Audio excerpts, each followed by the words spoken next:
Please take your seats. In a few seconds, we will start.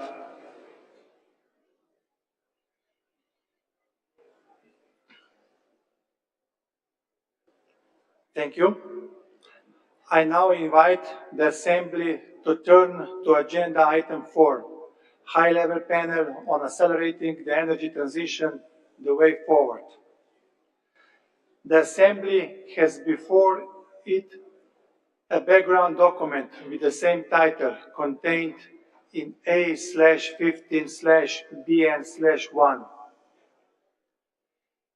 We will now have a high-level plenary session which will feature in-depth discussion on rethinking energy geopolitics to accelerate the transition and moving from global to regional opportunities for accelerated action to triple. Discussions will include reflections and visions for charting the way forward in accelerating the energy transition in light of UIE consensus, including multidimensional challenges in accelerating the energy transition and the opportunities to drive prosperity and energy security. There will be also a focus on the importance of macroeconomic planning, private finance, and international cooperation to scale up finance from a regional perspective. Special focus will be placed on the different circumstances, needs, and priorities of countries and regions. I now invite the Director General of IRENA, Mr. Francesco La Camera, to provide some welcoming remarks to the Assembly. You have the floor, Director General.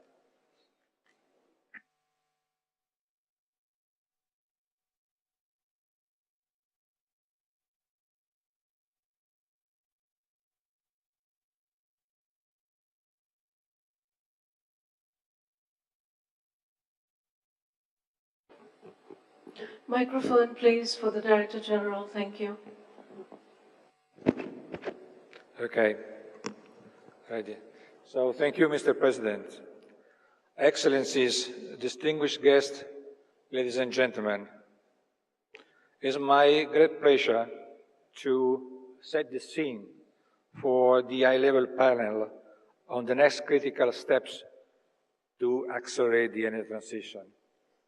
We have a wonderful roster of panelists, so I'm really glad that I can offer some elements for their further consideration under the moderation of a wonderful moderator. In the last years, the international community has witnessed a slowdown in progress in realizing energy and climate goals. IRENA's analysis presented in the delivering on the UE consensus, tracking progress toward tripling renewable energy capacity and doubling energy efficiency by 2030, will shed light on the status of the energy transition. Next slide, please. Considerable addition in renewable power capacity are encountered by their insufficient and uneven geographic development. Although in 2023, we witnessed a record of 473 gigawatts of new renewable power capacity added. So this means that global renewable energy capacity still needs to reach 11.2 terawatt by 2030. Our first estimate concerning the 2024 will be that we will have something like around 530 gigawatts of new renewable installed capacity. This means a new record for what is the yearly installed capacity, but still about half of what is needed. A market concentration of renewable power capacity is evident in certain regions, while others lag. And this brings to the next slide. This underscores the uneven nature of global deployment. By the end of 2023, Asia, Europe and North America accounted for almost 85% of global installed capacity. While Africa possesses immense renewable energy potential and grapples with substantial energy needs, yet the regions contribute to global installed renewable power capacity remain a mere 1.6%. This represents a significant mixed opportunity for sustainable development in the continent. Socioeconomic crises have also worsened existing inequalities, and securing access to affordable and sustainable finance remain a critical obstacle to development. Investment in renewable capacity remain well short of the $1.5 trillion that is needed annually till 2030. The challenges we face are indeed immense, but so too are the opportunities to build a more sustainable, equitable and secure energy future. Renewable energy can power sustainable development, economic growth, green industrialization and overall prosperity, especially in the most vulnerable countries and communities. Next slide, please. IRENA's World Energy Transition Outlook identifies 5 main enablers to realize the energy transition. These include a remodel of the policy and regulatory landscape, robust institutional and human capacity, affordable and accessing financing, strong international collaboration, and modernized energy infrastructure. Additionally, the call for submitting revised national determined contribution, the NDCs, this year also offer an opportunity to align national energy transition strategy and sustainable development priorities with climate action. It is essential that every country updates and submit national climate action plans with relevant ambition by COP30. Critically, they must include concrete targets, boosting the realization of the tripling renewables and doubling efficiency goal of COP28. I'm also encouraged to see that the topics of reforming the international financial architecture and scaling up climate and development finance is gathering growing support. We must also ensure that the new quantified goal on climate finance adopted at COP29 is implemented, but also utilize COP30 as a platform to go further. Next slide, please.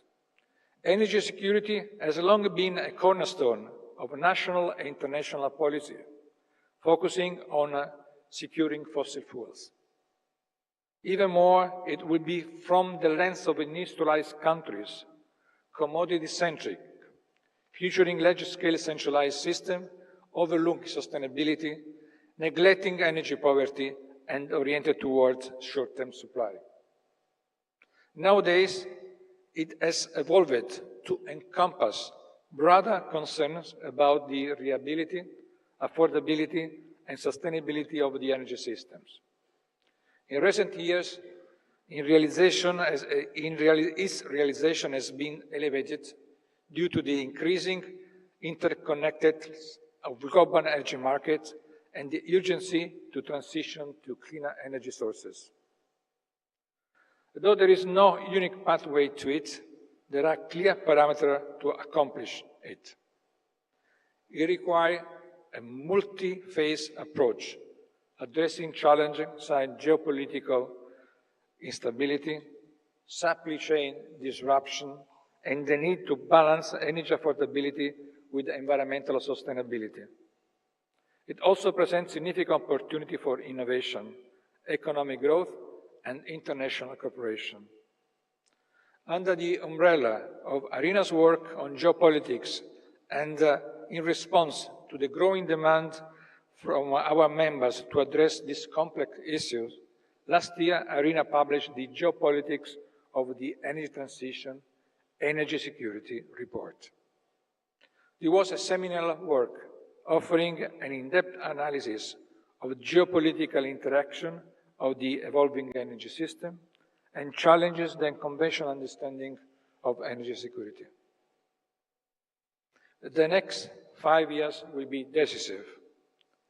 IRENA is ready to support more than one country in their work on renewing and the NDCs provided for more ambitions. We have been able to start working thanks to a generous contribution by the UAE that will allow us to support 25 countries, but we are now already working with more than 100 countries in supporting their proceeding. All we have a joint responsibility to find solutions to these challenges, and IRENA remains your committed partner and supporter in accelerating the renewable-based energy transition. So I look forward to your discussion today to receive insight on what you think could be the way forward as the team of this General Assembly is asking us to do. So thank you very much. I really welcome and I wish good work to the panelists. I will be sitting here taking notes of everything you are going to say. Thank you very much.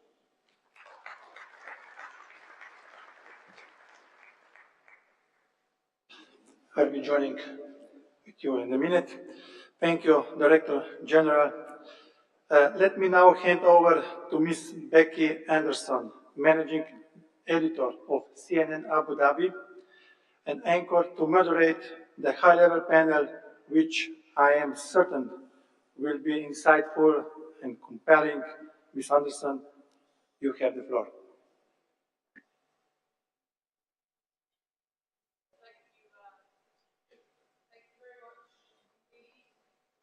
And welcome to the high-level panel on accelerating the energy transition. Thank you to the President of the 15th Assembly and to the Director General, Francesco La Camera, for your scene-setting remarks. I'm Becky Anderson, the Managing Editor for CNN in the Gulf and host of CNN's primetime show broadcast from here in Abu Dhabi, Connect the World with Becky Anderson. So for those of you who are new into Abu Dhabi today, welcome to my home. This is a wonderful city and it's super to have you here. The very substantive report that IRENA and its partners published in October 2024 provides the framework for our discussion this morning. The report demonstrates that renewable energy has made remarkable strides globally over the past 20 years. However, as the Director General pointed out, it also shows the significant challenges and barriers that remain and suggests these must be urgently addressed if the tripling goal is to be achieved by the 2030 deadline. So I'm delighted that I have my panelists already on stage for what is the first session today. We will, over 2 sessions this morning, explore these multi-dimensional challenges in accelerating the transition to a new energy system and the opportunities that might, should, could and will, one hopes, provide as far as driving prosperity and energy security is concerned.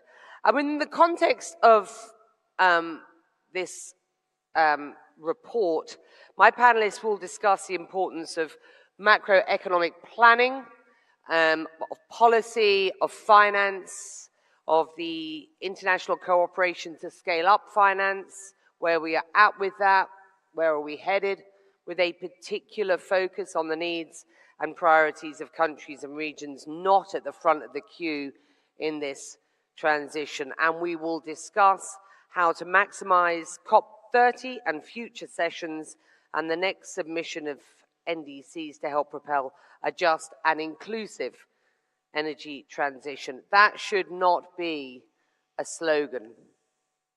And we will discuss how we avoid just and inclusive energy transition just becoming another slogan. I'm going to split the next couple of hours or hour and a half into two sessions, the first focusing on a global perspective and the second on accelerating action at a regional level. So without further ado, I'm going to do this alphabetically. I have 6 people on my first panel. Thank you, all of you, for joining us. Mr. Amin Idris Adoum is the Director of Economy, Infrastructure, Trade and Regional Integration for the African Union Development Agency. Thank you, sir, for joining us today. Selwyn Hart is the Special Advisor to the Secretary General on Climate Action and Just Transition at the United Nations. Always a pleasure, sir. Thank you for joining us. Dieter Juul Jorgensen is the Director General of DGENER, which is the European Commission in charge of energy policy there. Thank you very much, Dieter, for joining us today. Alexandre Silveira de Oliveira is the Minister of Mines and Energy for Brazil. It's a pleasure to have you. The Minister will be speaking in Portuguese today, so please have your headsets ready. What the Minister has to say about COP30, of course, is going to be extremely valuable for everybody here today. And the Honourable Miss Betty Soto Vinas. It's lovely to have you, Vice Minister of Energy and Mines in the Dominican Republic. And last but not least, and I'm not even sure if I've done this in alphabetical order now, but I know that you've just agreed to join us on this panel, and it's lovely to have you, the Honourable Lisa Cummins, Minister of Energy and Business Development in Barbados. You and I have talked a number of times on the show about where we are at and where we are headed. So let's get to it. Look, I don't want to leave the elephant in the room out of the room or out of this conversation, because I think it's really important we address, as we are talking about international cooperation in this session, about geopolitics, that we start with just a view, and I'm going to get that, Selwyn, if I can, from you at the UN, about a new US Congress, a new US President, the likelihood that we are less likely to hear much talk of climate policy and decarbonization, and more talk of, as the new president-elect, or the president-elect and new president to be next week, describes as drill, baby, drill. So within the context of what we're doing today, which is talking about where we're at, where we're headed, where the bottlenecks are, and where we might provide some substance on substantive thought on what happens next. Can I just get your initial sort of thoughts on the unpredictability, as it were, of where we are headed in 2025, given the new makeup of the US?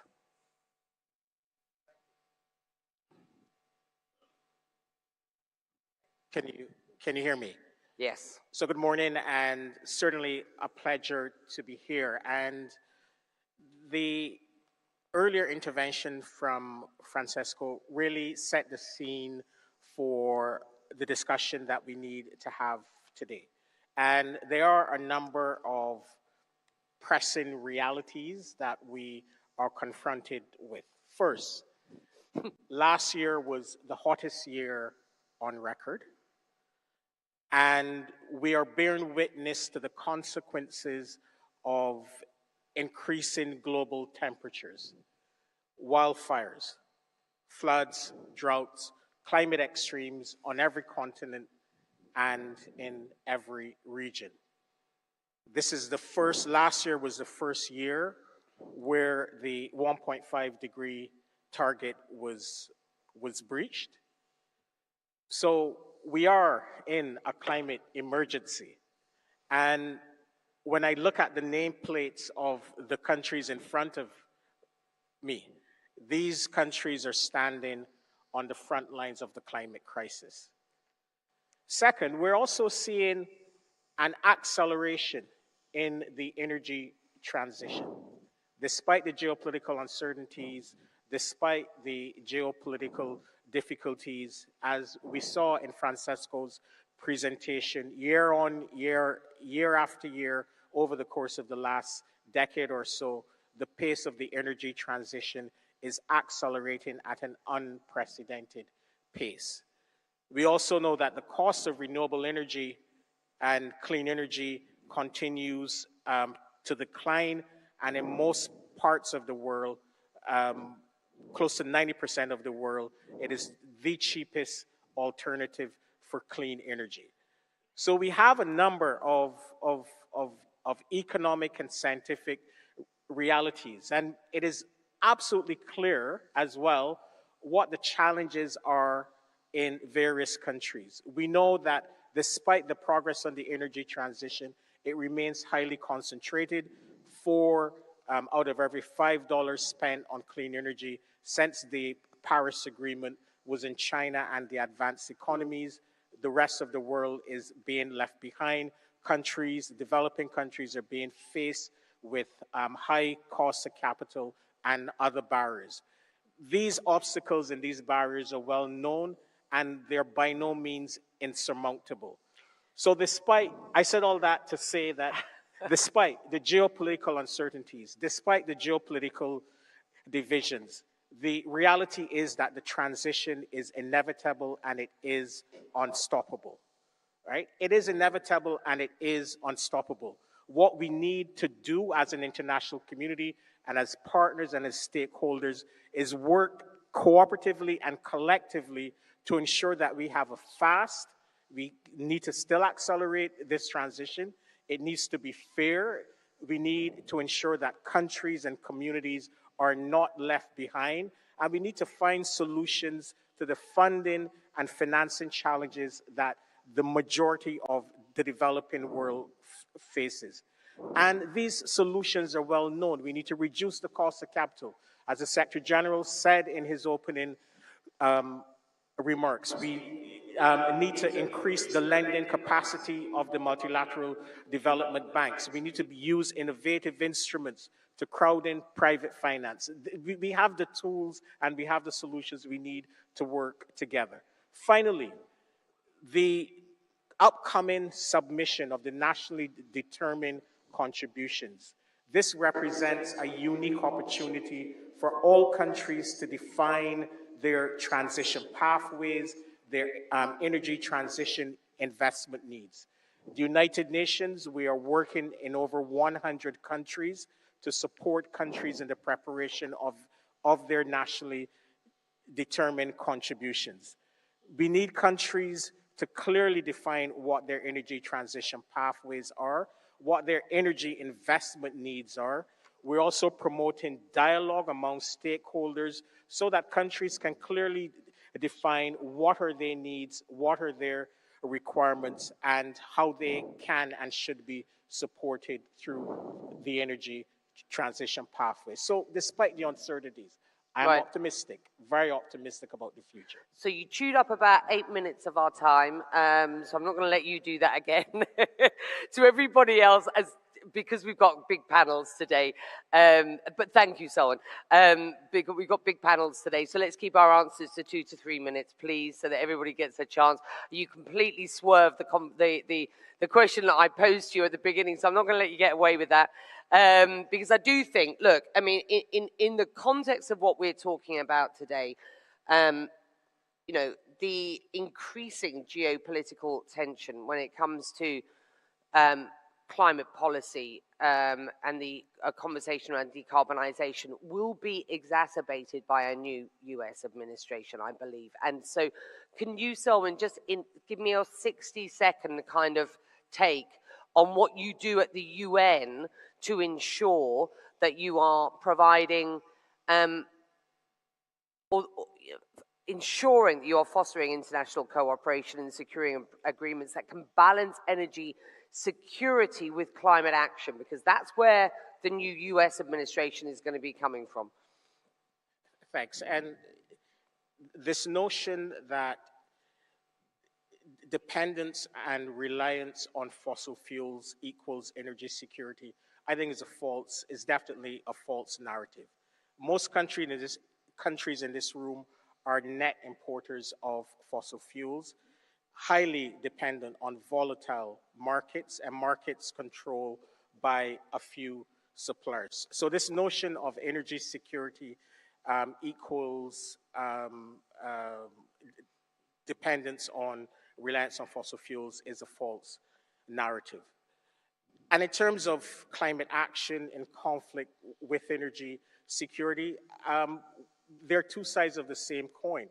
We need urgently to ensure that the developing world, I think priority number one has to be to ensure that the developing world is not left behind in the energy transition.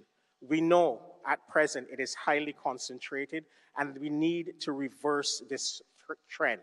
1 out of every $5 invested cents parse in clean energy went to countries representing 2/3 of the global population. That needs to significantly increase. And what is the UN going to do? The UN will continue to be a convener and honest broker. We convened last year. DT, for example, chaired a panel that was established by the Secretary General to look at the issue of critical energy transition minerals, which is one of the most difficult issues, but it's an issue that only the UN can convene in terms of bringing different countries and stakeholders together. We will continue to do that. We will also use the expertise and experience of the entire UN system to help developing countries navigate this very difficult and complex energy transition pathway. So the United Nations, as the Secretary General has said, we are all in supporting the developing world and supporting countries. We're all in helping to find compromises, to bridge differences, and ensure that in a divided and complex world, everyone remains focused on ensuring a just and prosperous future for all.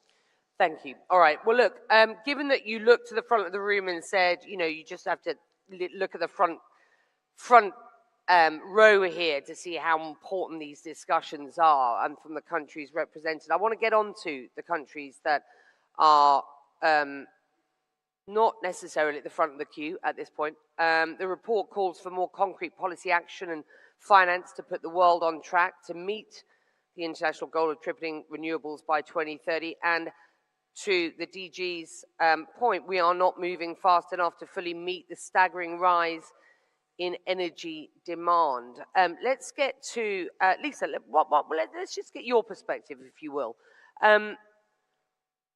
Access to financing remains a significant challenge to many, many countries. So what's your key takeout at the beginning of 2025, and where do you see, what do you need to see happen in 25 to see more progress from your perspective?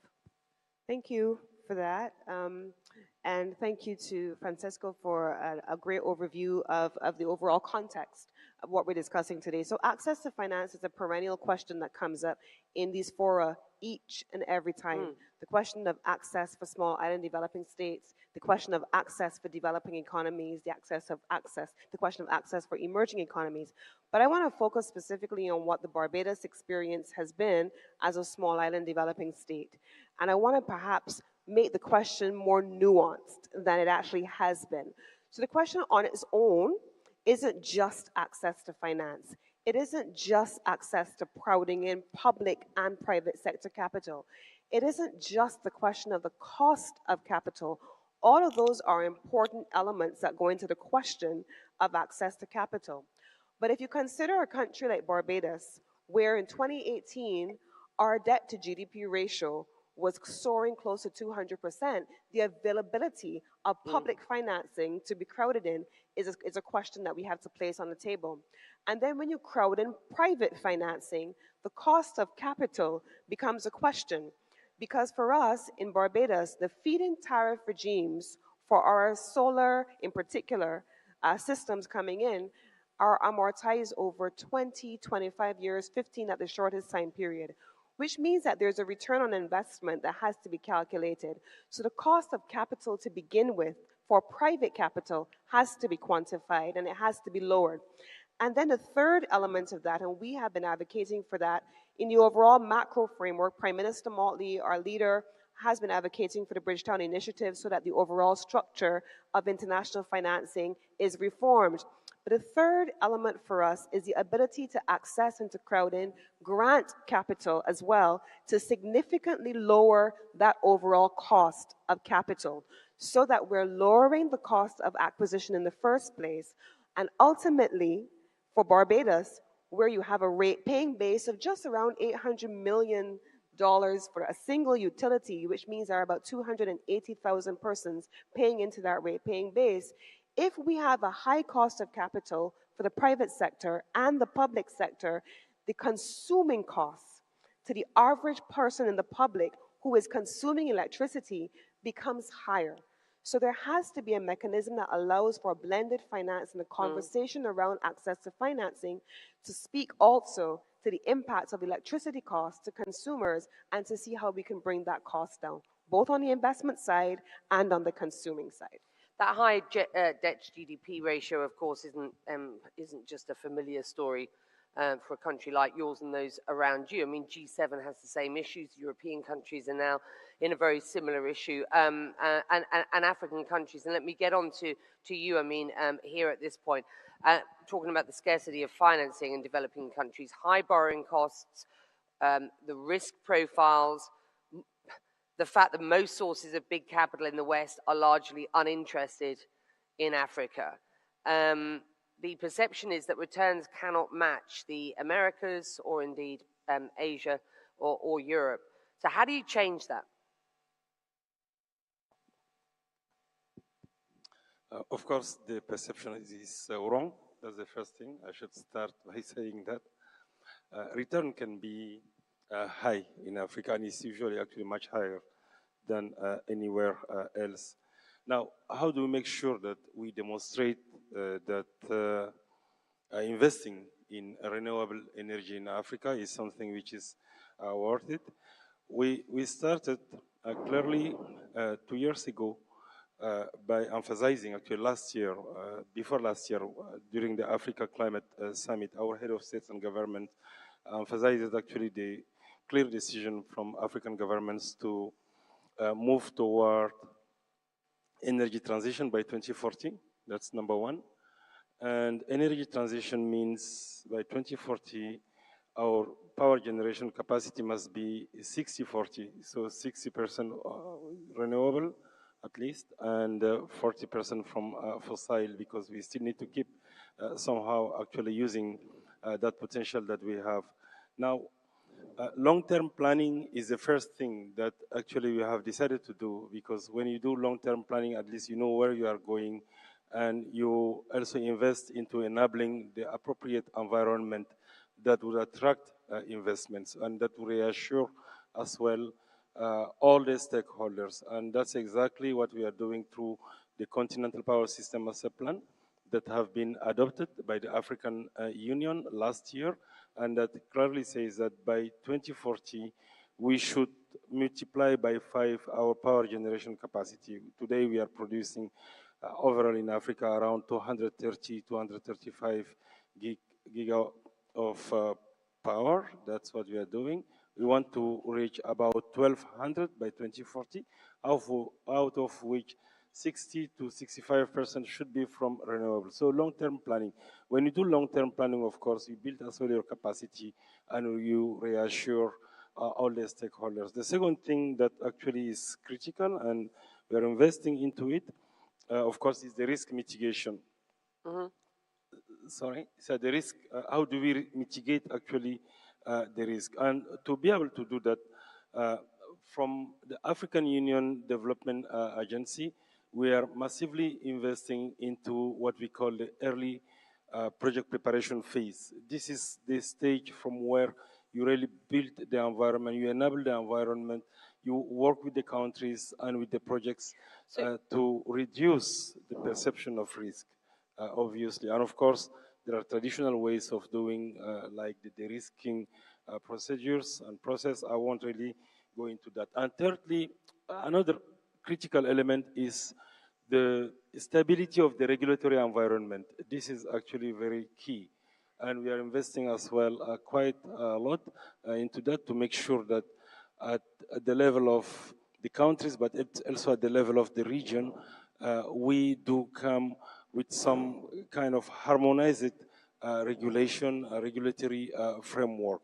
And then finally, I do believe as well that coming together to create a continental market for electricity would definitely attract investments. And that's exactly what we are doing with the African Union. We have launched the Africa Single Electricity Market because truly we believe that that actually goes, of course, from regional markets, and by 2030, normally we should start actually having the first elements of trading electricity at the continental level. So when you have the market, you attract investments, and of course, you work together with the investors to reduce the bad perception of risk. As I say, this is really just a perception. At the end of the day, it's not really, it does not meet the reality. The reality is totally something else.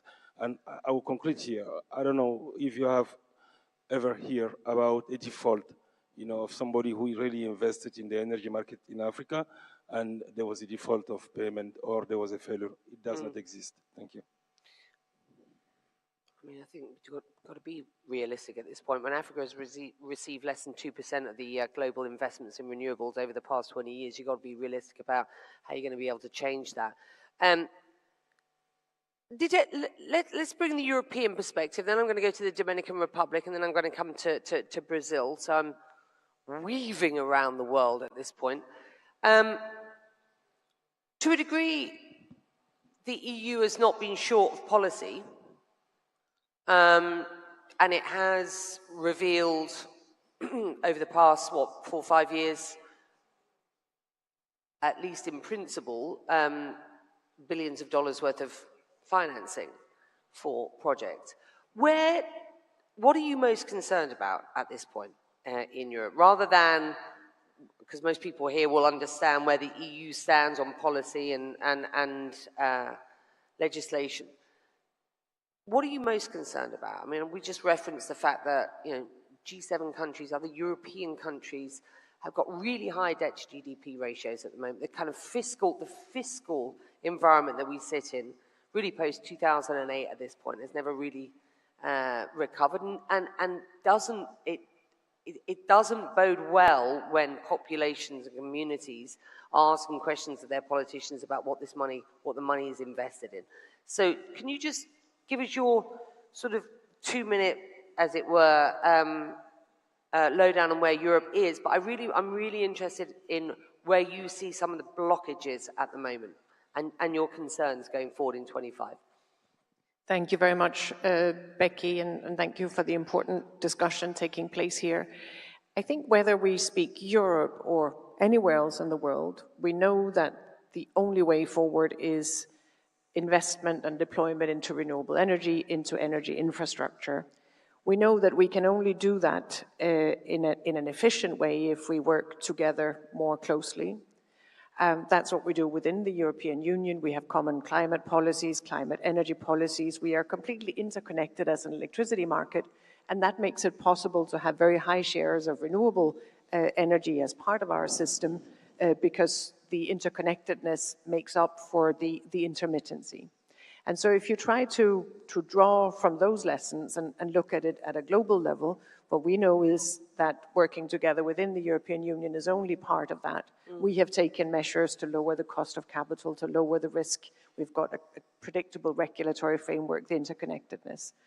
But what we do want to do, and one of the reasons we're here, is to work with partners outside the European Union to strengthen the energy transition, to strengthen investments into renewable energy and into interconnections. We work closely with countries in the immediate neighborhood, the Western Balkans, Ukraine, Moldova, completely interconnected.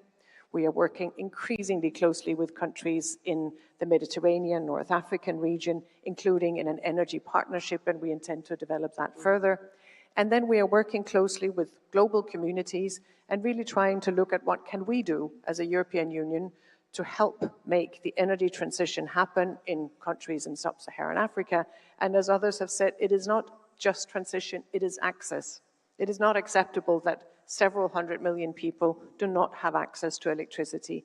So we need to engage to make that happen, and that is a common responsibility. We do that through our global gateway, through support. We are mobilizing up to 300 billion euro in energy and energy infrastructure projects. That's the European Union and the 27 member states. And we hope to work more closely with countries to do that. It's also the reason that our President, Ursula von der Leyen, is spearheading the Renewables for Africa campaign, aiming to bring access to electricity for 300 million people in Africa between now and 2030. So yes, Europe has challenges. The global context is challenging. The global financial markets are not where they were. But that is nothing compared to the challenges in other parts of the world and the need for us to work together to address that.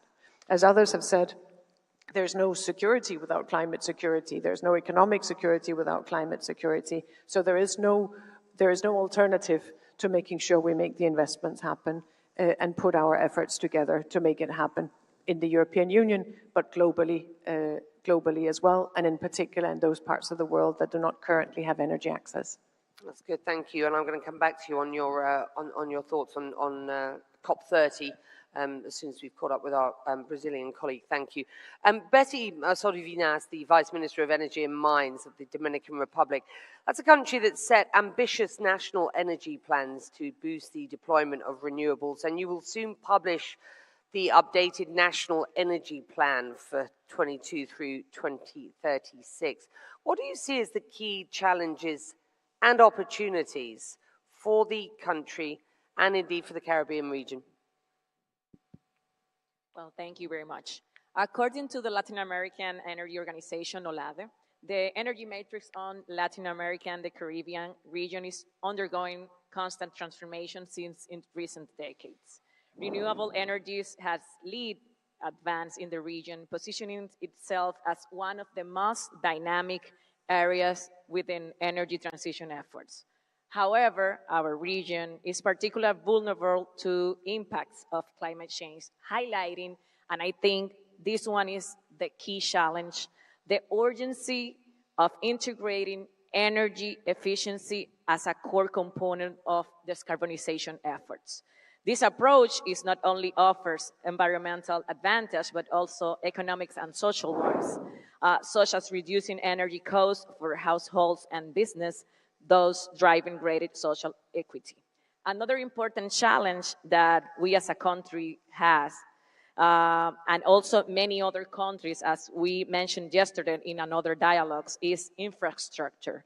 The need of accelerating the development of the grid, the update and span of the existing electrical infrastructure to efficiently integrate renewable energy sources. It is also important that we address the issue of financing. It is essential to pay attention to the access and creation of financing tools designed to development of generation through renewable sources. Another challenge that we cannot overlook and that we are addressing as a country and also as a region is storage. That the lack of energy storage is a crucial challenge for renewable industry and the transition away from fossil fuel worldwide. This element allows from the maximum utilization of more variable energy, renewable energies such as solar and wind. Moving on to the opportunities as a country and as a region, I believe that we can highlight several opportunities. Number one, of course, natural resources. The Dominican Republic has significant potential in wind and solar energy, which can be harnessed to diversify the energy matrix. Regional cooperation, as most of the colleagues mentioned before, collaboration with other Caribbean countries definitely can facilitate the exchange of technology and best practices in renewable energy development. Sustainable development, transitioning onto the clean energy can contribute definitely to the sustainable development and reduce dependence of fossil fuel, improving energy security. Employment. Investment in renewable energy can generate new jobs in installation, maintenance, and operation of these technologies.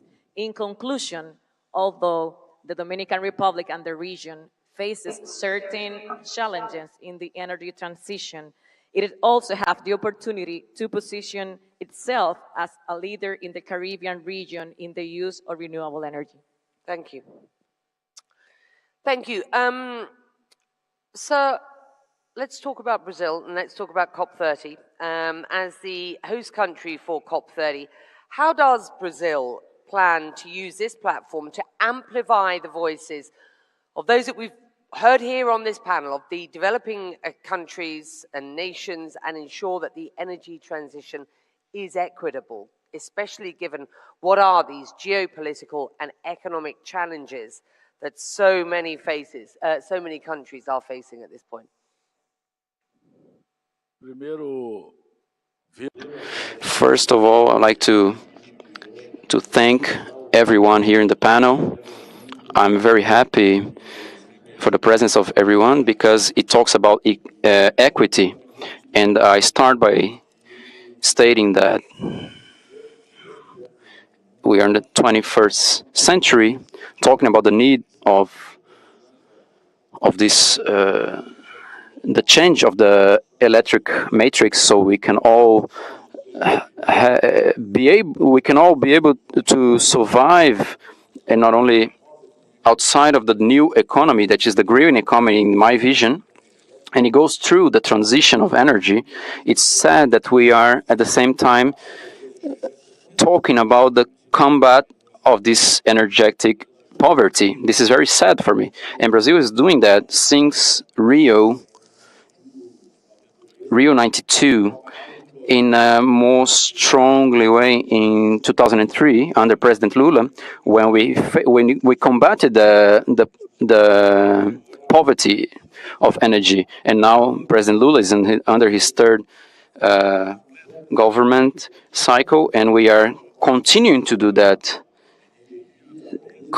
fighting the poverty with solar and wind in the most isolated systems and communities, the indigenous fighting that poverty in energy. For us, there's no other. We have to talk about global governance, understanding about the existing mechanisms, and now we know the need for the UN to strengthen their presence in the global stage, so it can be taken from the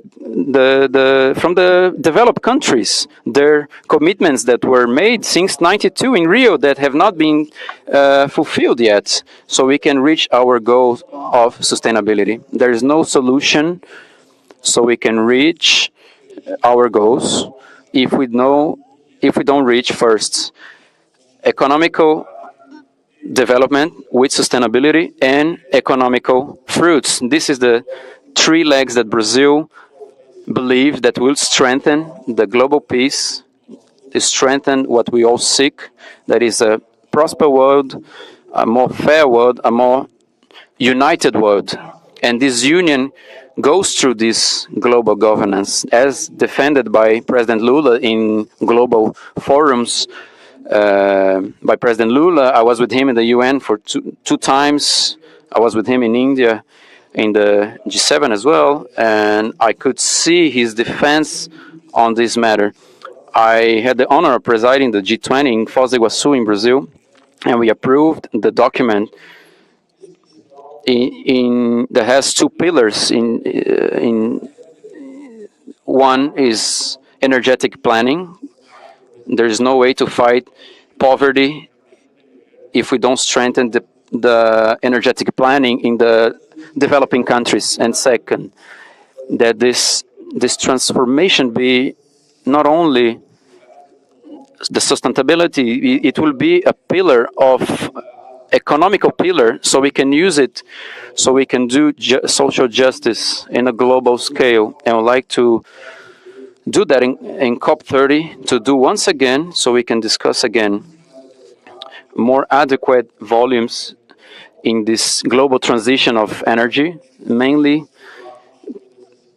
to be a consensual and to sensibilize everyone so we can continue using the mechanisms of governance, global governance, so we can reach our goals of a transition that is just, inclusive, and balanced, respecting the sovereignty of each country. The new US administration and the new makeup Congress, and how concerned are you about success in Brazil at the end of this year without any real sense from the United States as to their involvement or not? The energetic transition in Brazil's vision will happen. I have been saying that quite often. It will happen either way, either by the sensibilization of people, by the healthy dialogue, seeking convergence, so that we can all understand that we're living under one ecosystem and there is no salvation outside of this green economy. So we all have to work under the same purpose so we can reach this transition in a balanced, fair, and manner. The emission will not stay within the borders of one country. We know that. We will be sensibilized to talk to countries, and despite the speeches, we will continue to advance in this transition of energy. In the COP30, I also like to invite you all. It will happen in the heart of the global sustainability in our Amazon. It will be a great opportunity for us to show our advancements in our biofuels so we can decarbonize our energetic matrices, which is a great source of energy in Brazil. We have implemented in the last 2 years great policies to advance the biofuels, enhancing the participation in the ethanol, biodiesel, the green diesel as well, and many others, so we can strengthen our decarbonization of our matrices. Brazil is known by its diversity, energetic diversity. We know we have reached and already surpassed the goal that was set in Rio 92. We have over 40%, over 30% of what we had in 92 of renewable energy, wind, solar, nuclear. All the 27 states of the federation will be in the interconnected system, guaranteeing this integration of South America as a whole. We are connected to Paraguay, to Uruguay, to Argentina, to Venezuela. We want to enhance that. We want to go to Guyana so we can give energetic safety, but mainly looking towards standard in the tax system and in a fair way. We are looking, for example, those who are interconnected by the off-grid system, they're most further, and as a consequence, the poorest, so they won't be able to pay it. They receive the equipments, we install the equipments, and these people are being integrated to the system, to the grid. We will have, by the end of the mandate of President Lula, to combat this poverty. But the final message is an optimistic one. Despite our differences, we enjoy this opportunity to once again register that there is no solution without a global consensus, without a seek and convergence in a permanent way. And we count on the bodies, in the international bodies. And the President Lula always says, in this third presidency mandate, he saw that the international organisms are weaker now. We count on ONU heavily in the UN, so we can do a just accountability in a democratic way in these forums that we can seek convergence, and we can do the accountability on all the countries, the most developed countries, in the matter of the transition of energy that can be a clean and fair transition. Thank you.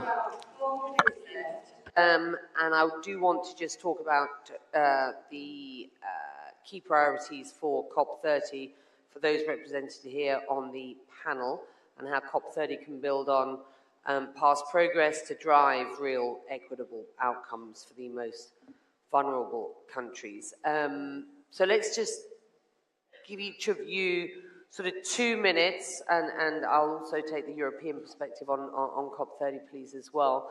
Lisa, starting with you, what are your priorities? And on the NDCs as well. So coming out of COP29, 28, we had the UAE consensus, and coming out of 29, we had the priorities that are there. What are we looking for in 2026, 2025, what are we looking for? Certainly for Barbados, we've already assessed the issue of tripling the renewables. We're talking about the question of access to financing. The key thing for us going forward now will be ensuring that we have access to technology. It will be also about ensuring that we have access to procurement. And if we looked at the screen when Francisco was sharing that, the countries that have the highest density of penetration for renewable energy are those countries that are also producers of energy products and have the capacity to provide high levels of energy services, and that is paired with the political will. In the case of the countries of the Caribbean, the smaller islands, the political will is absolutely there. We're on the front line.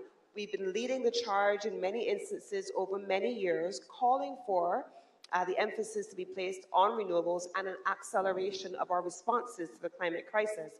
But we're not producers of energy products. All of our solar PV is imported, all of our wind turbines are imported, the research and development is taking place in the advanced and developed economies, and there has to be a prioritization of the transfer of technology to small island developing states and the utilization of partnerships between multilaterals, development partners in the region and in the sub-regions to be able to have small development initiatives in each of the sub-regions that are trailing behind that prioritize access, not just to financing, as I spoke about before, but access to the research and the development and the innovation and the technologies that will help to drive the transition. And the second element there is, what is the future of work, the just transition that is attached to the energy transitioning and, of course, the climate? What are the future jobs? What are the opportunities for livelihoods and lives to be evolved? And how do we provide the capacity building to ensure that countries are able to benefit not just from the R&D that I've spoken about in my first point, but that they're able to implement them in their countries and to take them forward for generations to come, so that the capacity is inbuilt into our countries and it is embedded there, and we're not just importing goods and services, but we're building the future for our economies going forward. I am hopeful that at COP30, beyond the high-level, macro-level targets that we're going to set, that we're going to be focusing on what can be implemented on a sustainable basis in countries based on those nuances at the country level, at the sub-regional level, at the regional level, so that the collective, that global consensus that my colleague from Brazil spoke about, takes into account all of those nuances at that macro level. Thank you. Betty, same question to you. Yes.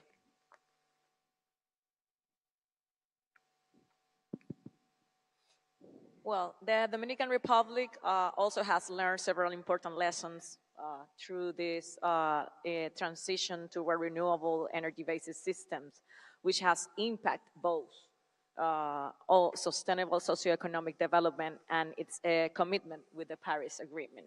The investment, as I mentioned before, is in renewable energy sources such as solar and wind has allowed the diversification of the energy matrix, reducing dependence on fossil fuels and increasing the country's energy security. As I mentioned in my intervention before, the shift toward renewable energy has generated new employment opportunities in the sector, like the installation and maintenance of solar panels and wind turbines, contributing to local economic development. In the other way, and by adopting the clean technologies, the Dominican Republic has been able to decrease in greenhouse gas emission, aligning with the objectives of the Paris Agreement and improving in the environment profile.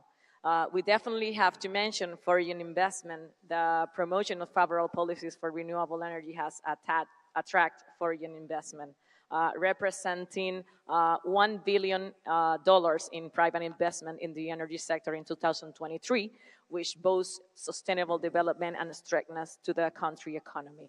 And at last, and as I already mentioned before also, despite progress, we have faced challenges in electrical infrastructure, which require attention to ensure effective integration of renewable energy into the system.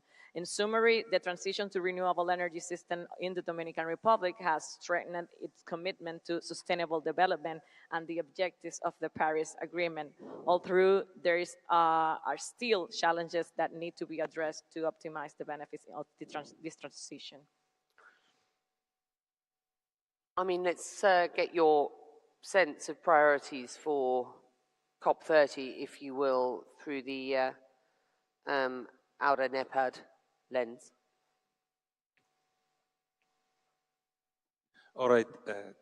Of course, everything actually that we do at the COP from the African perspective comes straight from the Africa Climate Summit that was held in 2023. That gave us our target, especially in the domain of the energy, that by 2040 we should not only achieve the energy transition, but also universal access. And this is actually important. So our priority for COP30 would be to continue the conversation to make sure that we avail to our continent actually the resources that we need to accelerate this energy transition. As you know, right now, our power generation capacity is 230, I said that previously, and we need to multiply that by 5 so that we can achieve not necessarily universal access by 2040, but at least 80%, that one definitely, and that requires resources. And since 60%, 65%, and this is our commitment of our energy, our power generation capacity must come from renewable. Therefore, we are going really to focus on that. Okay. So that's actually, I think, for the next couple of years, this is where really the focus would be from the African perspective when it comes to energy during COP negotiations. Understood. And on the part of the EU, how do you ensure that future COP meetings lead to equitable and actionable solutions? Thank you. First of all, to the Vice Minister from Brazil, I can ensure you of the full support, engagement, commitment, active work of the European Union member states to bring the results at COP30 that we all need. The short answer to your question is really that we, of course, align with the priorities that the COP30 presidency has set out. Maybe a couple of additional comments to that. Now, one is we must make progress on mitigation. We must make progress to lower greenhouse gas emissions, and we can only do that if we accelerate the deployment, the rollout of renewable energy, and if we invest more in energy efficiency. That's both about access to energy, and it is about the energy transition. Now, we took extremely important commitments, all of us together, globally at COP28 in the Emirates to triple renewable energy by 2030. We need to make sure that we lift that from the paper into the reality, and it's for that reason that we are putting in place a global energy transition forum, working closely with Brazil, with Kenya, with South Africa, with the United Kingdom, with a number of other partners, to really look at how do we make sure that we make it happen. How do we bring the results that are needed, and how do we bring these results in a way that reflects the objective of being equitable and just, including access to energy for those that do not currently have access to energy. So that is where our focus will be in full support of the COP30 presidency. Thank you very much indeed. Selwyn, we gave you quite a lot of time at the outset. Unless you've got, I mean, if you've got sort of 90 seconds, give me 90 seconds on your priorities, your hopes, what you're headed for. 2025.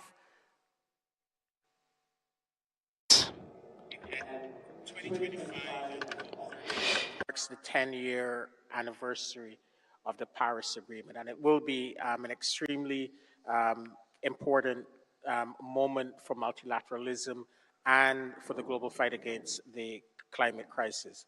The ambition level and the quality of the NDCs, how these national climate plans reflect what was agreed to in Dubai just a year and a bit ago on the energy transition will be absolutely critical. How we're able to address the challenges that the developing world faces in accessing finance to be part of this energy transition. How we address the energy access issue. It's appalling that in 2025, 700 million persons still lack access to energy, and they're primarily on a continent that has the greatest renewable energy capacity and supplies most of the critical energy transition minerals to power the renewable energy revolution globally. So we need COP30 and this year really to make a dent on all these trends. And again, as I said at the outset, despite the geopolitical divisions, despite the uncertainties, the transition is inevitable. It's an economic and technological inevitability, and I'm vastly optimistic about the future. It will require all of us working together and collaborating in ways that we've not done before, but I'm optimistic. Well, it's a good place to stop, I think, for this session. Thank you all very much indeed, ministers and those others for joining us today. A fantastic session. Thank you very much. I'll let you guys go. That is the first of 2 sessions. You're going to need to get some photographs. Do you want me to join them? Okay, all right. Just very quickly do this. If we'd like to stand. Brilliant. My trainers, I didn't realize where are my trainers today?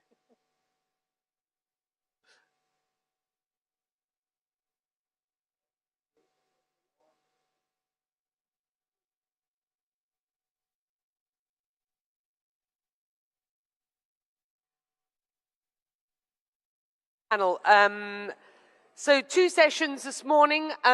We should still close out by about just after 1 o'clock. I would say we do about 40 minutes on this next session, moving from the sort of global perspective to the regional perspective, looking at opportunities for accelerated action towards a tripling of renewables and a doubling down on energy efficiency. And my panel is getting set up here, so let me just find my notes so that I make sure I'm in the right place.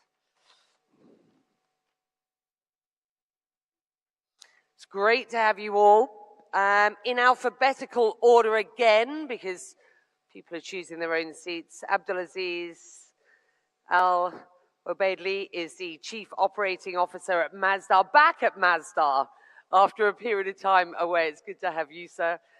Thank you for joining us today. Ben Blackwell is the Chief Executive Officer of the Global Wind Energy Council and Chair of the Global Renewables Alliance. Good to have you, sir. Fill us in on Wales and wind, if you will. I seem to feel that that's the narrative out there from the new US administration. Andrew Herskovits is the Chief Executive Officer at Mission 300 Accelerator. That's the Rockefeller Catalytic Capital. Kevin Kariuki is the Vice President for Power, Energy, Climate and Green Growth at the African Development Bank. And Andres Rebolero Smitmans is the Executive Secretary of the Latin American Energy Organization, or OLAID. Good to have you. Thank you. A more regional focus for the second part of our discussion today. Let's start with Mazda. We'll start on home turf, as it were.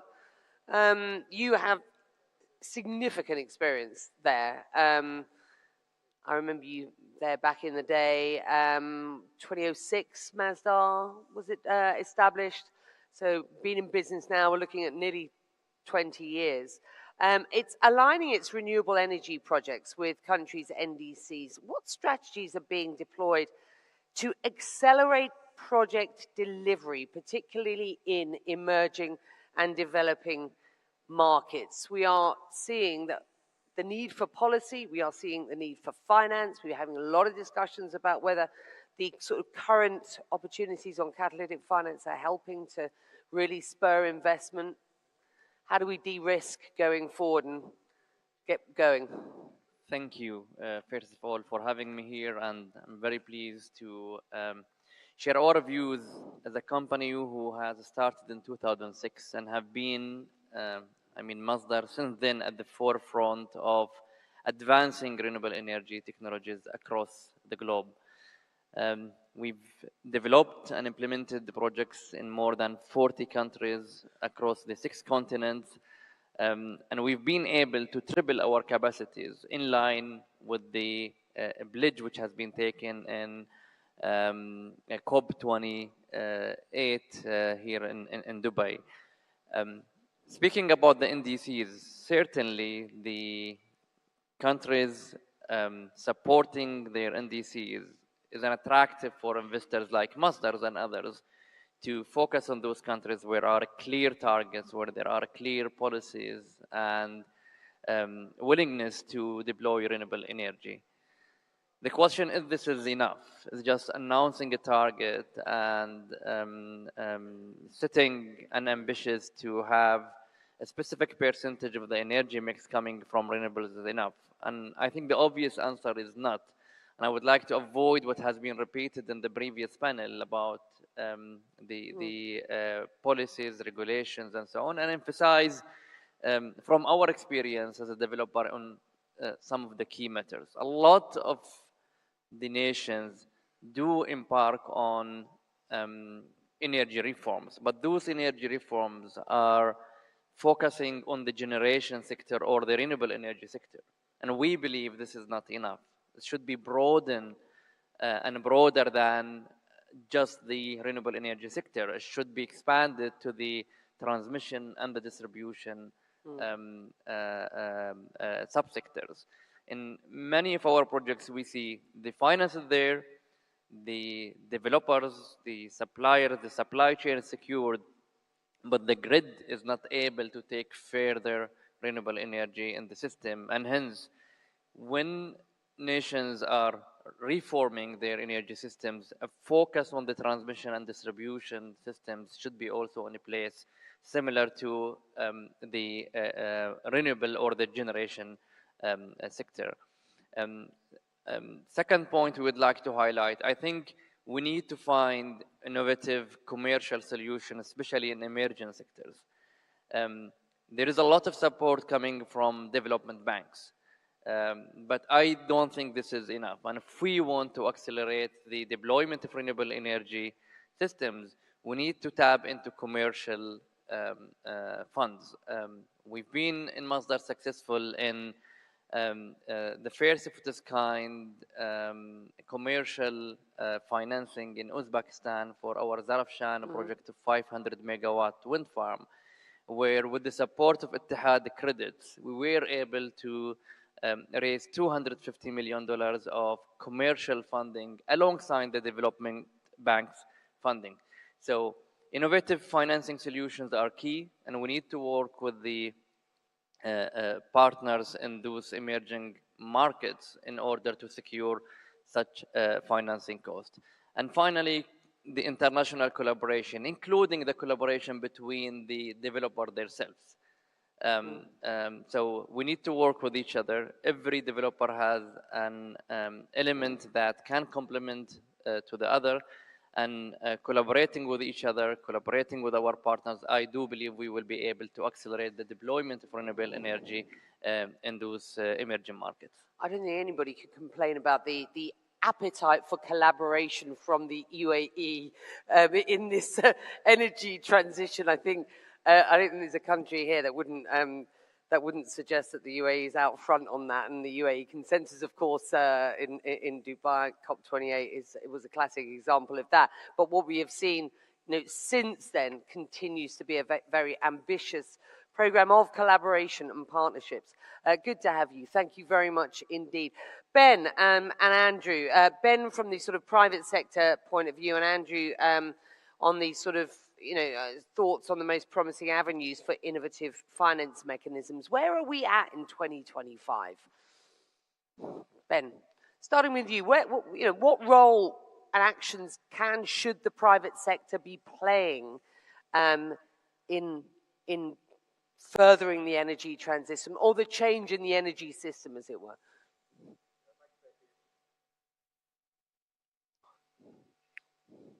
Good.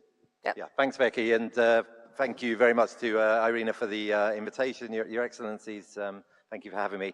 The private sector historically has accounted for something like 86% of all the investment in renewable generation technology. So it's a huge part of the equation, and obviously the need for trillions and trillions of dollars annually of investment. So it's this issue around collaboration. I mean, government plays an absolutely fundamental role. Targets and planning play an absolutely fundamental role, and setting the conditions for investment. The great part of the investment will come from the private sector. Having said that, there's many, many regions in the world where development banks and governments need to play a role, I think, in bridging the finance gap, and there's a lot of interesting initiatives underway to try and speed things up in some regions. But the biggest question we face really is around markets, regulation, and planning, and just being able to do things much quicker. The real issue here for the transition for us as the private sector is speed. I mean, the direction of travel is clear, and the transition is happening, but it's not happening, as Francesco said earlier, at the right pace. So it's about how do we work together on collaboration to speed things up, really. How do we do that? I mean, you can mention many things, and Francesco mentioned some of the pillars. I mean, perhaps one issue which is still, I think, underestimated is planning and permitting. Right. It's not the most exciting issue sometimes when you talk about it, but actually, there's in many cases 4 or 5 times as many projects in planning as there are in construction. And that is a ratio which is clearly wrong and not going in the right direction. And there is, as you build out, a seeming kind of entropy in some areas about how long it takes things to go. I mean, just to give the example of wind, I mean, it used to take 20 years ago, maybe a few months to permit an onshore project. The first offshore projects were done in 2 years. Now we're talking about 8 or 9 years in many cases to permit a project, and there's no reason for that.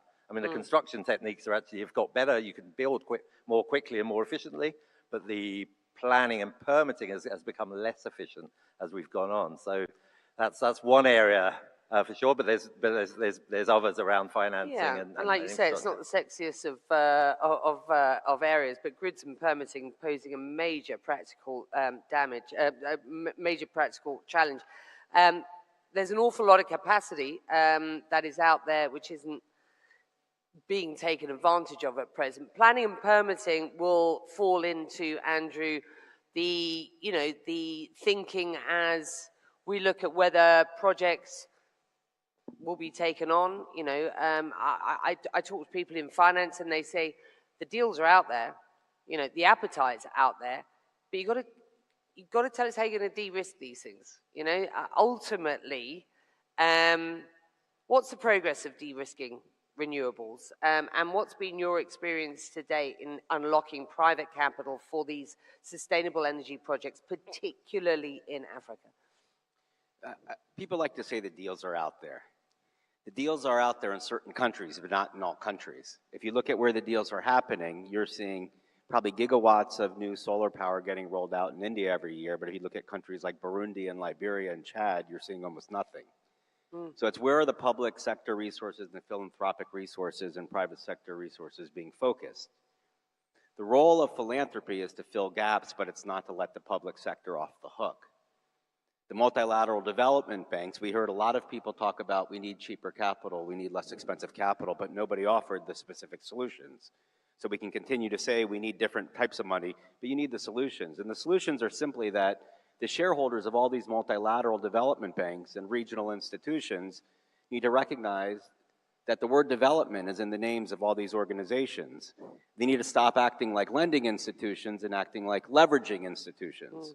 So what does that mean? When I think back to when I was running Power Africa, we helped, through partnership with many people in this room, 120 power projects worth $20 billion reached financial close. And when we did a rack up of how much money it cost us to do that, it was about $500 million. When I tell people that, they get really impressed. That's an incredible leverage of 1 to 40. But if I were to say that a multilateral development bank or a regional or a development bank or a DFI did 120 power projects worth $20 billion but lost $500 million on the portfolio, everybody would ask, why'd they lose the money? But it's the exact same thing.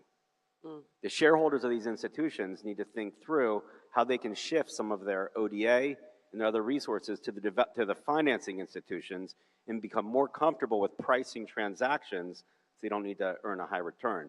So where does philanthropy come in?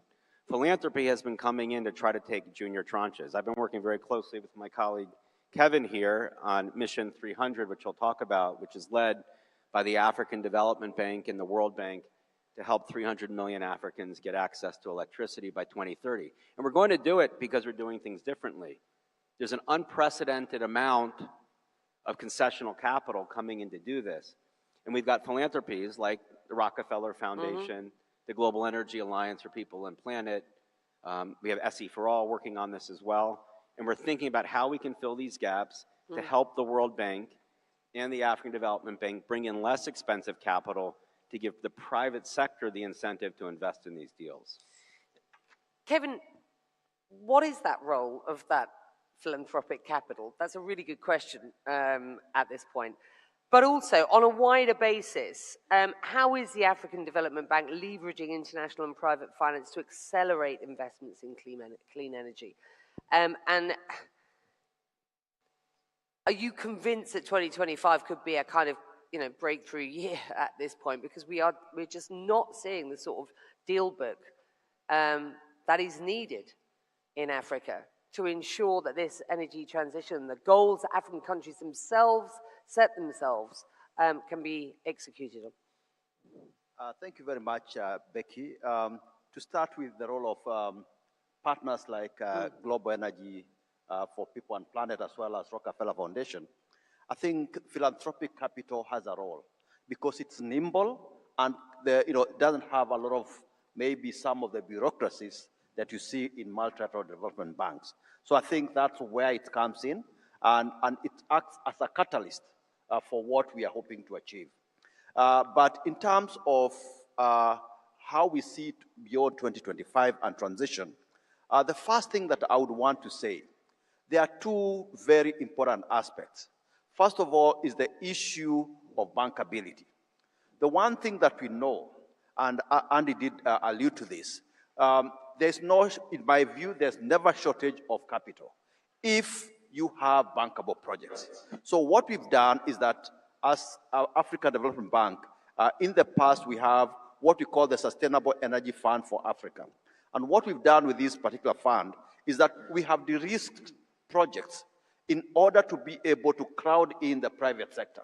And for example, just to give us an indication, through the Sustainable Energy Fund for Africa, SEFA, which is now a $533 million fund, what we expect to be able to generate projects worth sort of $10, $15 billion, and to generate renewable energy investments of about 10 gigawatts and provide electricity access to about 5 million new connections. But at COP28, we also came up with what we call the Alliance for Green Infrastructure in Africa. We launched it then, And we actually do hope that this year we'll be able to reach the first close. And the idea here is to mobilize about $500 million, more or less the same level as Andy was talking about, for purposes of project preparation and project development. Again, improve the bankability of these projects. And this infrastructure story is, is massively in vogue. It's a huge issue for Africa. Are you confident you can get the appetite from those with the cash who are sitting in the States and elsewhere to actually invest? Is the story robust enough? I do believe the story is adding up because, for example, this year, AGEA, we expect to close the first part of AGEA in this quarter, in the first quarter of 2025. And in so doing, we'll be able to leverage an additional $10 billion of equity and debt investments. But that's one. Apart from the bankability issue, there is the policy issue. And here I want, because of time considerations, I want to delve directly into what Andy talked about, the Mission 300. In Mission 300, we are targeting to provide new electricity access to 300 million people by 2030.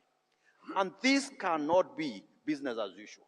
So we will require very deep-seated reforms that we are undertaking in joint effort with the countries and the World Bank, as well as partners such as Rockefeller Foundation and GIAP, because we understand that unless you are able to address those inhibiting enabling the environment as well as reforms, then you will not get anywhere.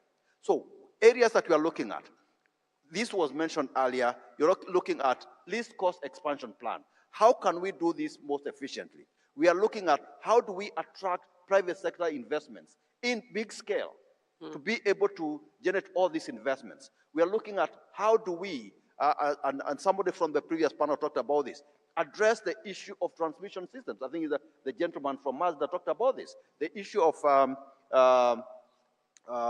transmission systems. We are looking at DRE, distributed renewable energy. We expect that come 2030, more than 50% of new connections in Africa will be DRE-based. And most importantly, we are looking at interconnections with the power systems because we do believe that that is the only way we can actually be able to diversify the sources of energy and be able to provide renewable energy on the continent. Okay. Thank you.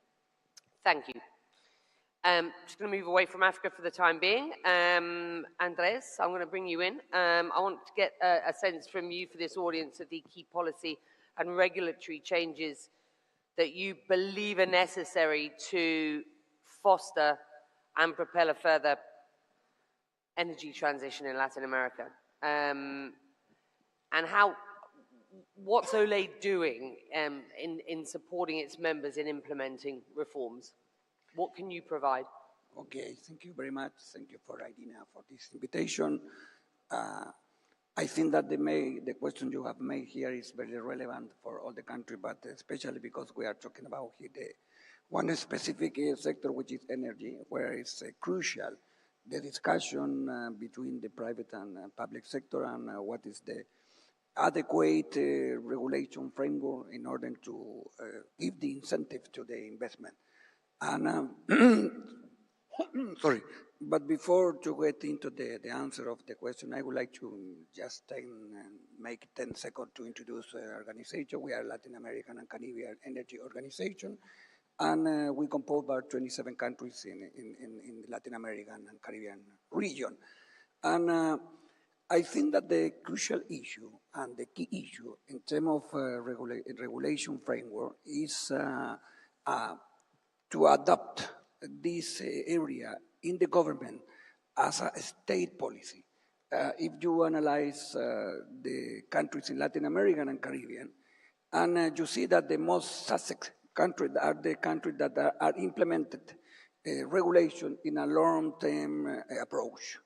That means to apply regulation, to apply norms beyond one single political period. I think that is the crucial issue. And if you see and you analyze, you conclude that the countries have made a good result in terms of transformation and including renewable energy, are that country that adopt this kind of approach. And so I think that is the crucial issue in terms of what is the main element in order to give the good incentive of that. And also, I like it to hear here about this not sexy issue, which is the permitting. Because in Latin America today is part of the, I mean, we have hard discussion in Latin America about that. And many people say this is the element where you can solve and to give incentive to encourage the investment. And I saw here, I mean, I see here that there is not only Latin American agenda, but also it's worldwide agenda, which is interesting and in some way puts some pressure to the government in order to solve that. At the end of the day, you make a good regulation, but you have to, I mean, solve the issue on the field. On the field, different imply, I mean, different ministries given different permission. It's not sexy, but it's crucial one. So I think that is important. And finally, regarding the good regulation approach, I would like to stress and remark something which is quite important and for our mission as an organization has been part of our DNA from the, we was created 50 years ago, is the energy integration. We really think that to give a good signal for the investment, to have a good scale in the project, the integration is part of the result, it's part of the answer. So we are working on that. We work with the minister, and we have a good result the last year. Thank you. Ben, you as the CEO of Global Renewables Alliance were involved, as I understand it, in the report that was published in October 24 as a partner to IRENA in providing the tracking and the analysis that Dr. Sultan has asked for off the back of the UAE consensus, and the report really, you know, very substantive, provided really, you know, some very good steer. What were you most surprised by, and where do you believe? And we talked about you, and you're right to point out the private sector is 84% invested in, you know, renewables. I mean, it's without the private sector, this wouldn't have worked, this energy transition. But what do you, with your CRA lens, what are you most focused on in 25? Yeah, thanks, Becky. I think the first thing, obviously, as the previous panel talked about a little bit, is the NDCs, and getting those NDCs on the table in the next few months, but also through the negotiation up to COP, that really puts country ambition in line with the UAE consensus and with the global targets. So really focused on that. And then the second thing is around this kind of implementation question, the pillars of implementation. You know, grids and transmission has emerged as a very big part of this, finance and then planning as well. I mean, for us, you know, I think as Francesca said, we're kind of installing probably half of what we need to. Right? And that is something to focus people's minds. There's no room for complacency. The economics are there, and we are still confident that the economics of renewables are better than any other economics out there in the energy world. But you know, that implementation pace, in order to be credible, we need to speed up. And then maybe just one final one. I mean, it's really important that we focus on our mission, and this is really my appeal to everyone in this room. There's going to be a lot of noise in the next few months, right? And there's going to be all kinds of disinformation and criticism that's put out there against renewables, and which is, you know, really trying to, you know, turn the clock back and question some of the kind of fundamentals around the transition. It's really important that we just focus on what we're doing and we concentrate on success and doing what we need to do, which is build and create better economic conditions and create better social economic conditions for people and jobs and employment and all those good things. We need to stay focused on what we're doing. Well, and to that point, I mean, you spent a lot of time involved in the wind industry, and the wind industry is very much in the crosshairs of Donald Trump and his new administration. I mean, what's your message to the US Congress? I mean, my message generally is that the economics are compelling. The social justice case And the arguments around the environment are compelling, and they'll continue to be compelling. And as time goes on, they'll become more compelling even more. So reality prevails, and I think it's really, really important, the role that IRENA plays, the role of putting out good information and good data, working together collaboratively, but also making sure that we are able to access transparently information, that we're able to have proper debates, and that we don't just react to everything that's out there. I mean, the tactic from those who want to stop the transition is just to kind of look up there, look somewhere else, and just to put out as much bad information as you can. And we've seen that grow over the years. So it's really important that we look at this consciously. We don't just see it as something that's just happening randomly. We need to see this as a pattern, and we need to stay very, very focused on what we need, which is good information. At the back end of this year, of course, is COP30, and given the outcomes of COP29 on climate finance and the urgency for action, I do wonder what role Masdar, thank you, Ben, what role Masdar can play in ensuring that COP30 delivers on concrete progress, particularly on the tripling up and doubling down. This has been a troika effort, hasn't it? At the end of the day, it was important to the UAE that off the back of the consensus, the Dubai meeting's influence didn't stop in Dubai, and so it has been a sort of, a troika effort to get to the end of 2025. And what we've been discussing is an unpredictable, for many this year brings a sense of uneasiness in the world of certainly renewables, and then on the energy transition path. Your sense? Let me, Becky, start with what we have done at Masdar. Since the historical consensus here in Dubai, where the parties have pledged to triple their capacities.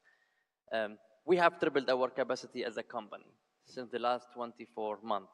And we sit today at north of 31 gigawatt as a company, which is equivalent to the supply capacity of some nations. We've doubled down on the partnerships we have, on us being at the forefront of technology advancement and developed solutions that tackle some of the obstacles we see in different parts of the world. We developed floating PV solutions for places where they don't have access to land. We have participated in offshore and floating offshore wind farms in the places where access to the shallow water is not there.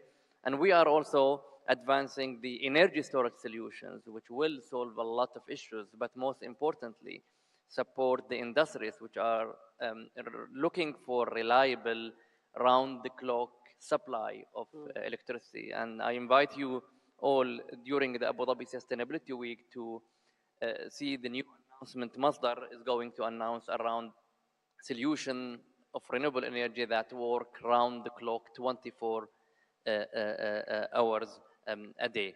So this was our contribution, and we will remain committed as a company to work with the nations, to work with the governments, to support them in fulfilling their commitment and to triple their renewable energy capacity. That's, as I highlighted, require a dialogue in how can we reform the policies and regulations to attract investors like Masdar and beyond. That will involve discussions around strengthening and modernizing the infrastructure, because today it is one of the bottlenecks we see towards deploying further energy or renewable energy solution, and as well as to engage the industries. A lot of the focus is really on the public electricity sector, which is highly subsidized in many of the countries. So we need to bring the industries as well. The industries have the ability to finance those projects if we are able to provide them with solutions that are reliable and that are cost competitive. It's good to have you.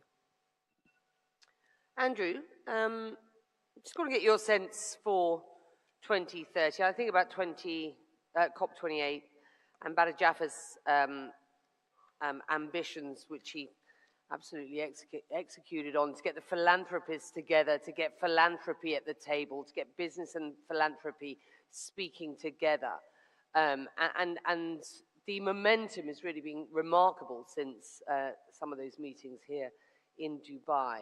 So for this year of 25 and for 30, when you look ahead, what do you see at this point? What are your priorities at your organization, and where do you see the kind of wider priority for the work that's being done with Catalytic Capital? Thanks, Becky.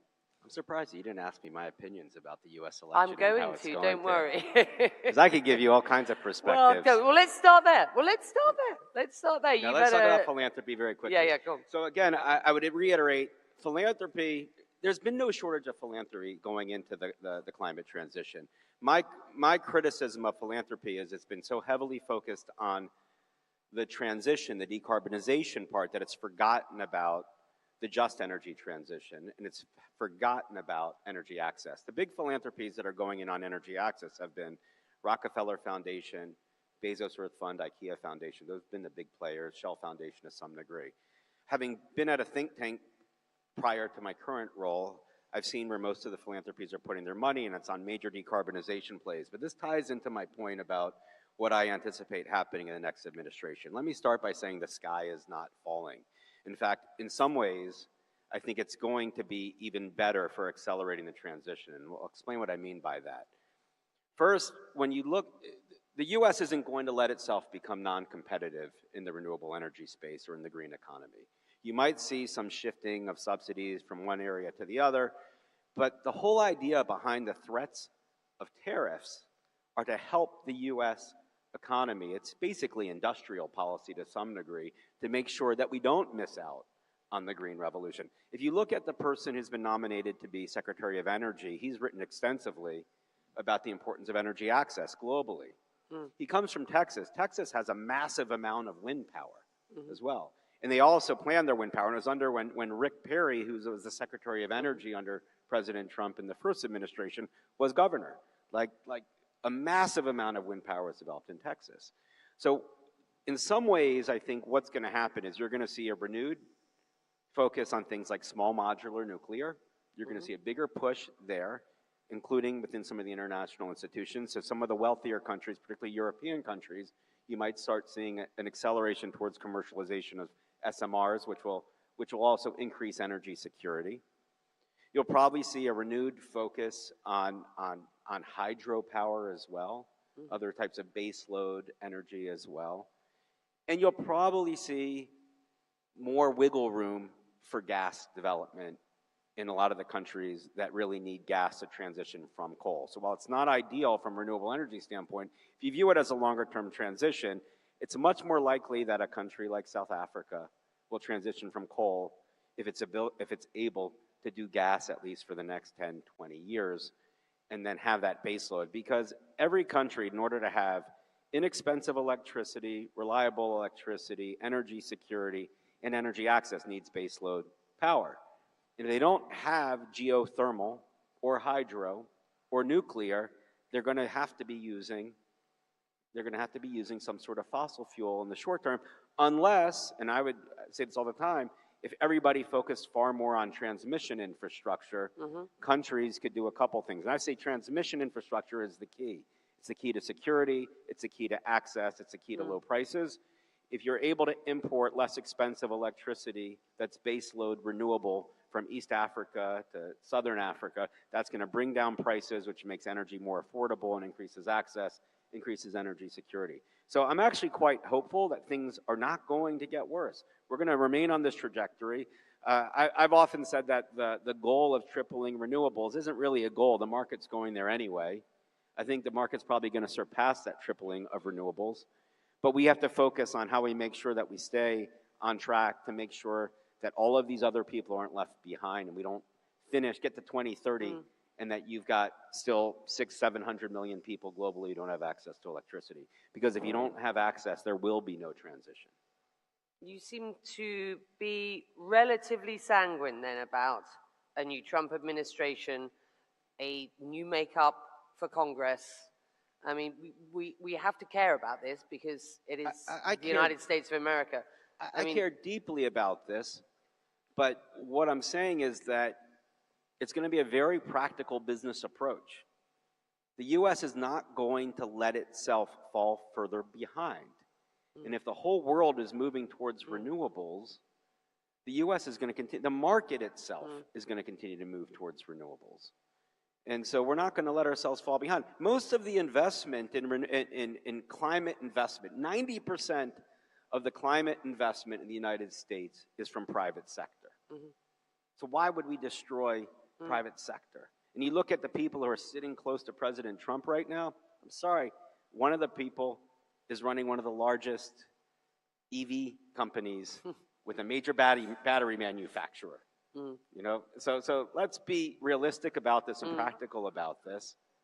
The sky is not going to fall. Without fixing the transmission system to the sort of, you know, the permitting and grid system, and with what we know to be, or we anticipate to be, a huge surge in energy demand from compute and data and energy centers, does it worry you that renewables will not play as significant a role as they might because of the challenges that you have identified, that everybody here has identified?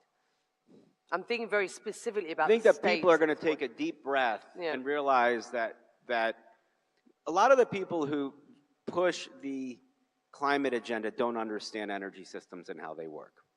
I would say the vast majority of them don't understand. The people in this room do, because it's the International Renewable Energy. But everybody knows that you need baseload power in order to expand the intermittent sources of electricity. And you're going to look for the least expensive form of baseload power to make sure that you can expand it. So take Botswana and Namibia, for example. These are two countries that have almost unlimited capacity to produce solar power, but they produce very little solar power. And why? Because they need sufficient offtake of that, and they need sufficient baseload energy as well. So where are they going to get their baseload energy? They're either going to import it from hydropower from Zambia and Zimbabwe, but they need that baseload power in order to expand their intermittent renewable energy. And people who understand energy systems get this. So in the meantime, until they have interconnectors allow them to import inexpensive hydropower, they're going to have to maybe use gas or coal. So even smaller amounts of gas, I mean, they could use batteries, but at the end of the day, the private sector is going to do what's going to be less expensive unless there's significant incentives for them to do that. So we have to figure out how to make sure that there's sufficient grid so that the private sector will take advantage of the least expensive baseload power available. Good point. Very, very good point. Andres, I am running out of time. Everybody's had a moment. It does only feel like a moment, I'm sorry to say, but we are running out of time. Focus for this year, COP30, NDCs. Just give us a perspective from your point of view. Yeah, I think that in that regard, to take a couple of minutes, our organization, one of the mission and objective is in some way bring down the global objective, the global target, and to translate to the regional and collective target.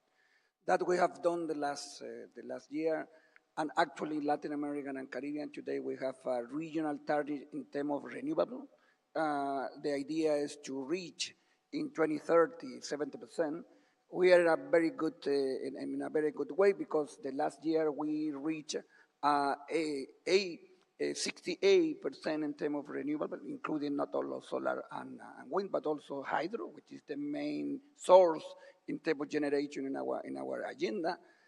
And also during the last meeting, in a ministerial meeting, we agree a very important collective goal, which is to advance in the energy efficiency, collective global regional goals, in order to give a regional explanation and translation to the global to the global target. That is our mission as an intergovernmental organization, and we are working on that. And finally, and which is also very important, new in terms of this pathway and energy transition, the ministry agreed in the last ministerial meeting and commitment and don't build any coal plant for the future. I think that is also a very good step in this regard. Thank you. And with that, we are at, 10 past 1. I think we will close it up. Thank you very much indeed for a ground level and regional perspective on the wider discussion that we've been having today on accelerating the energy transition, the way forward. I think there's been some very, very valuable insight from you all. So thank you very much indeed, and to our earlier panelists at our session as well. And that just leaves me to say good luck for this year. To Irina, thank you again to the President of the 15th Assembly and to the Director General for the remarks ahead of time, for the report in October. We look forward to seeing the fruits of your efforts in the next edition of that. And I will, I think I've been told that it's my job to close this session out on behalf of the President and let you guys go for what I'm sure is lunchtime and some valuable discussions. Thank you very much indeed.